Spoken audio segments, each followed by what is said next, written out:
Mga kababayan, mga kaisang bansa, batid pa ninyo na buhay ang wika. Kay raming pagbabagong dapat niyong malaman sa mga salita nang di mapag-iwanan.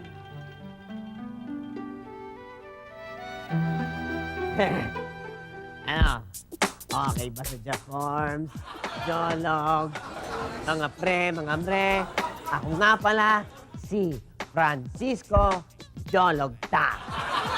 Maghahatid sa inyo ng mga latest na salita ang padagdag sa ating wika. Ito na ang mga bagong salita na gamit ng mga Jologs gaya ko. Halimbawa, alam nyo ba kung ano ang mulmul? Nakakita na kayo ng nunal? Yung may buhok sa gitna? Yun ang mulmul. Yung buhok sa gitna ng nunal. Hindi nakaalis ang mulmul kahit bunutin pa ito. At sa mga malalaking nunal na may malalaking mulmul, ang tawag doon ay mega mulmul. Kung tawagin kang sponklong, dapat ka bang matuwa? Hindi. Dahil ang sponklong ay taong estupido.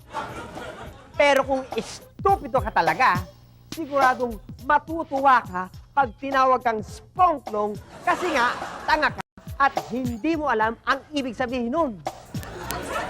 Halimbawa naman, niyaya kitang manood ng sine na puro lapongga. Sasama ka ba? Depende kung mahilig ka sa sex.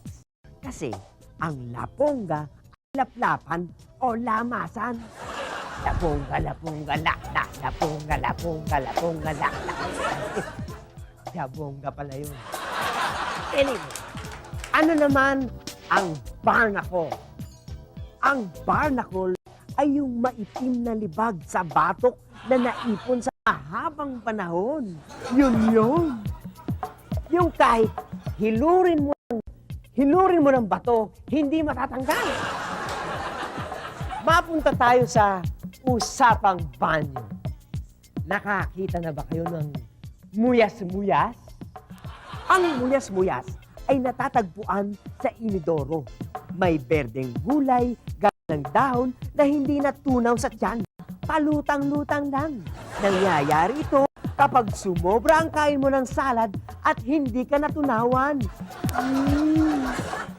Panghuling salita ay ang MacArthur. Ang MacArthur ay ang duming bumabalik pagkatapos mong i-flash. Yung ayaw sumama sa tubig inidoro kasi nga MacArthur I shall return. Hanggang dito na lang. Huwag kayong malulungkot. Magmamak-Arthur na lang ako. Babalik ako at dagdagan ko ang inyong mga kalaman dito sa Jolog Tasar. Ay, sige na. Meron yata akong muyas-muyas. This edition of Jolog Tasar is brought to you by the words Muyas-Muyas and Mag-Arthur. Pilipino. Sa Ingles, Filipino.